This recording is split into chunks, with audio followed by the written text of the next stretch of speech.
Hey creative friends, it's Gwen. I'm back in the studio today for another scrapbooking process video. I am using the most divine collection from Pink Fresh Studio and I am scrapbooking Easter. I'm working with the April cut of the month. There's a link in the description box below, and I have a really fun photo of myself and my daughter, which was taken with the filters that come on Snapchat. I am prepping a few things here. The cut file itself is going to be raised up on 3D foam. The photo will lay flat to the page.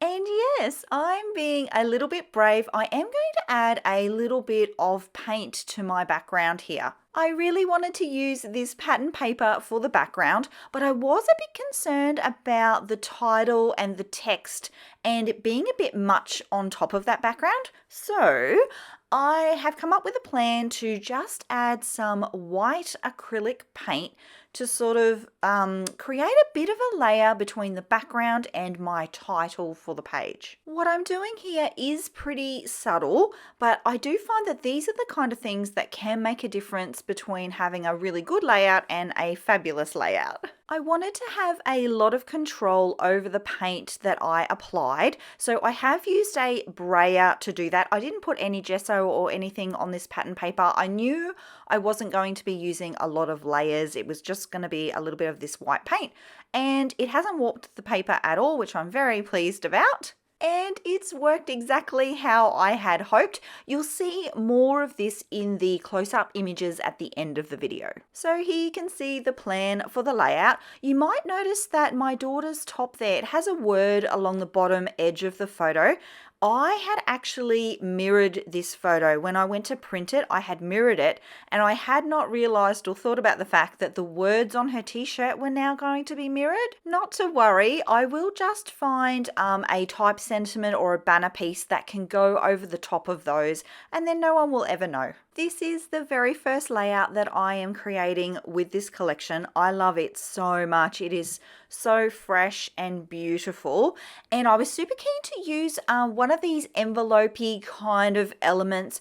I have in the past bought the Pink Fresh collections, and I have bought this particular ephemera pack and been stuck with elements. So for this collection, I'm being a little bit more proactive in trying to get them into my layers early on in the design process. So yeah, super keen to get this sorted very early on. I ended up with this one in particular because it had a lot of yellow in it, and it was a little bit larger than the first one that I had auditioned. I had also auditioned a couple of other sort of banner pieces to go along the bottom edge of the photo there. I've decided on this one because it's a little bit shorter. It just says a special day.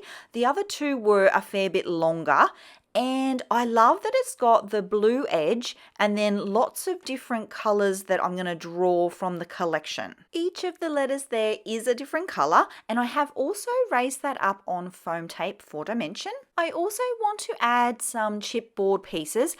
I know at this stage I'm not going to go with any of the frames from this pack, but there are a couple of smaller elements inside the frames that I do want to add.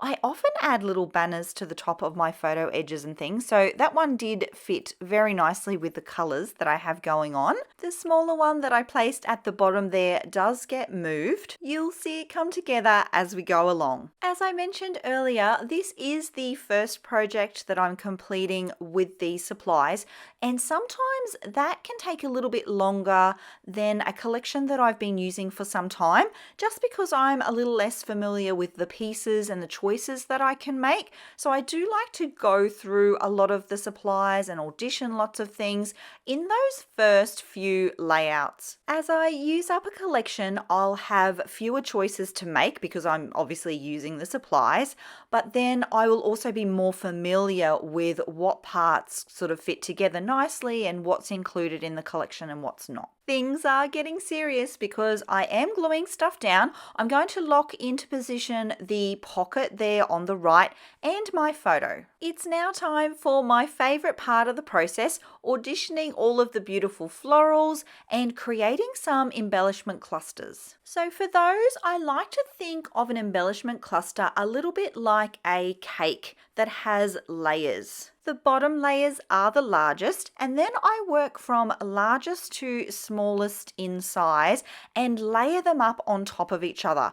So ultimately, the bottom layer of the cluster actually gets quite covered up. For this layout, I'm going to make the main cluster above the envelope there to the right of the photo, and then I'm going to balance that out by adding a cluster here on the left above the bunny's head. And it was about here that I really started to struggle. The cluster on the right was coming together really nicely. I was pretty happy with that.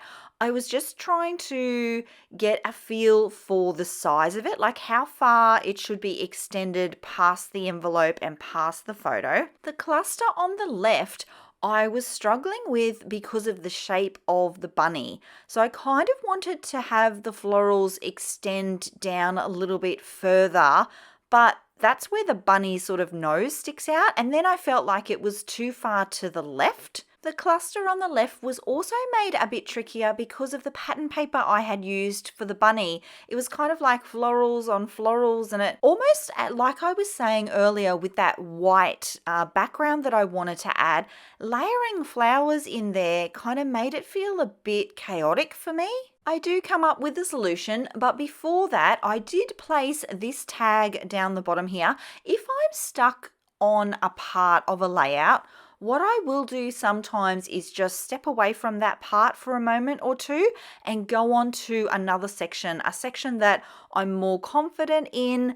I lock down what I can, and then I sort of go back to that section I was having trouble with some fresh eyes. The next thing I tried was adding some floral pieces right down the bottom there near the bunny's feet, and I thought, well, maybe that could help balance out the clusters, but I didn't really have enough space there either. So back to the area above the bunny I go, and I've decided now that that is definitely where I want the cluster to be. I want it to be more towards the top part of the layout than the bottom part.